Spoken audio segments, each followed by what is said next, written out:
What's up YouTube, Capital G here, showing you guys that Gishki deck that was kicking ass and taking names from the replay earlier today. And I actually did not plan on posting this because I was like, I don't think people are really going to care about a funky build of Gishki. People just kind of want to see the replay. But then I had a bunch of people commenting, you know, Cap, yo, let me see the deck list. Where's the deck list at? This looks kind of funky. Maybe I want to test it out. And I was like, really? Okay. Well, I mean, that's fine. And by the way, this build is actually, like, it is already built for the what's it called? The March 31st ban list. So if you guys are already testing for the new format, you can play this immediately. There really is nothing that you would have to change in Gishki except, well, he runs the one copy of Maxi in case you happen to open with it and your opponent is popping off with the special summons and whatnot. But Gishki is obviously an older archetype. It's very obscure. That's why I wasn't sure if people were going to want to see it. And it is a predecessor to Necroz. If you guys don't know about the dual terminal storyline, that's why they both ritual summon using mirrors. But the thing that's kind of cool about Gishki is it's always felt like a very unique ritual deck. Not only is it incredibly snowbally, like you guys saw that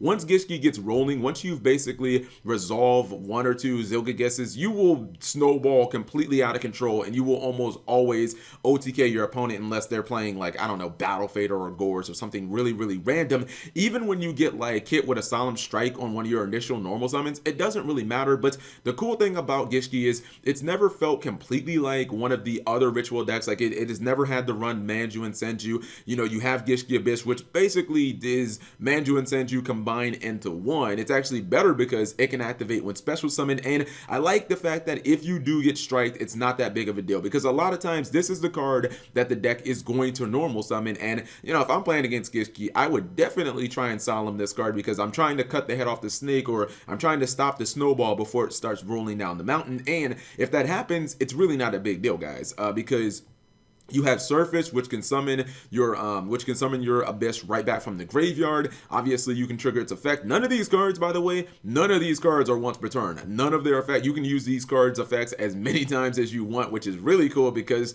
with Necroz, they started putting all those motherfucking effects to one. But if you summon Gishki Abyss somehow 3 times in a turn, which is possible, you can normal summon it. Then you can surface it back. That's another time. And then, you know, you can actually use Beautiful Princess, which she's super obscure, but the whole purpose she's even in this, or the whole reason she's really even in this deck, is to basically just get you another copy of him. You can bring her out from 1-for-1. And another good thing about this deck, and usually like ritual decks, since they invest so many resources into ritual summoning, a lot of times they'll run out of steam. But since all of these guys can be brought back with Surface, you can shuffle everything in this entire deck except 2 cards back. Well, all the monsters except BLS and Maxi. You can shuffle all of these guys back if you don't need a certain card and you want to get it to a different card or a different draw. You can shuffle them all back with Moray of Greed. You know, it's very difficult to actually brick with this deck. Like, bricking is not the reason that people have never played Gishis. Like, that's not the reason that Gishki are considered a bad deck or why no one runs them. The reason why no one runs Gishki and why this would be considered extremely high risk, high reward is because,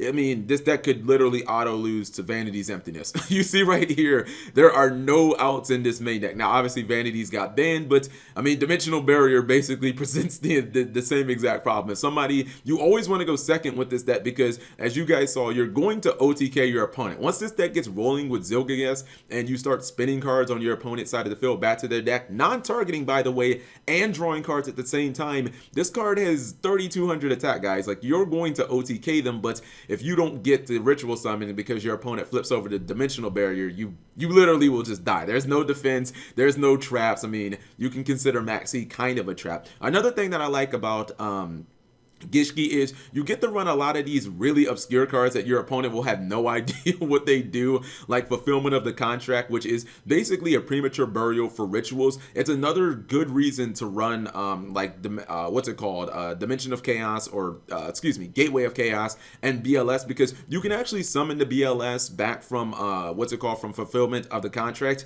I'm not sure that I would recommend it, honestly. I mean, he is 3000 attack, but it's probably better if you bring back a Zilgages, because the way that Gishki work, a lot of times you will tribute one Gilgamesh to summon another one, and then you'll send the Aqua Mirror back to your deck to put the Gilgamesh back in your hand. That's why the deck can constantly just go, like, it can constantly cycle. The problem used to be, or the problem that sometimes you would have, is you'd run out of resources. But when you have Gateway to Chaos, where you can just add back the Aqua Mirror instantly, you're not really gonna run out of resources. Another reason why Gateway of Chaos and BLS are in this deck is not just the whole fulfillment of the contract play, which it's a little obscure, but it is still possible. You do want to have a bunch of level 8s. A lot of these 8 rituals, they're good, but you're really not going to summon them. A lot of times they're in there for you to trade them in and for you to just use them to cycle through your deck. Remember that you can add your Gishki monsters back, even if you discard them for 1-for-1, or if you discard them from trade-in, you can still add them back from your graveyard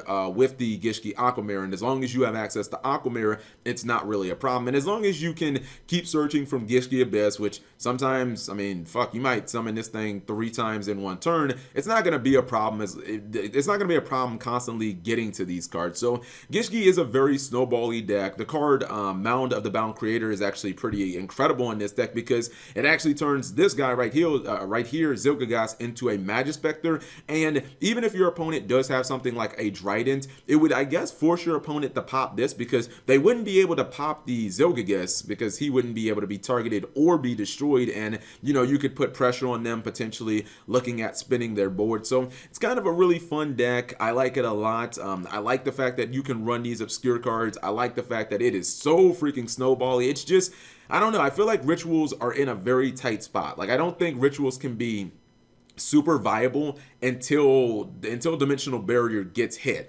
because ritual decks, just because you have to run the ritual spells and the ritual monsters, and you have to run cards that search both of them, there historically has never been enough space for ritual decks to incorporate, you know, 5, 6, 7, 8, 9 traps into a deck. Even when Necroz was at the peak of its power, the only trap you saw in that deck was really like maybe Vanities. That pretty much was it. Or, you know, there were some people who used to play like Solemn Scolding or something like that. So, you know, if this deck does run into an anti-spell fragrance, or if you run into a Dimensional Barrier, as you will always go second with this deck, you're pretty much just going to have to scoop unless you somehow figure out a way to grind in this deck. But I don't really think that shit's possible, and you don't run any spell and trap destruction, so it's going to be definitely a hard day. So let me know what you guys think. I mean, I still think Gishki are fun, but let's just cross our fingers. Maybe Dimensional Barrier will go to 1, and we could definitely see this deck be a little more prominent in the meta. Or at least, you know, I'm not even going to say that. At least have fucking a hope. At least have a chance to be able to play Yu-Gi-Oh! And lastly, I'll just say this.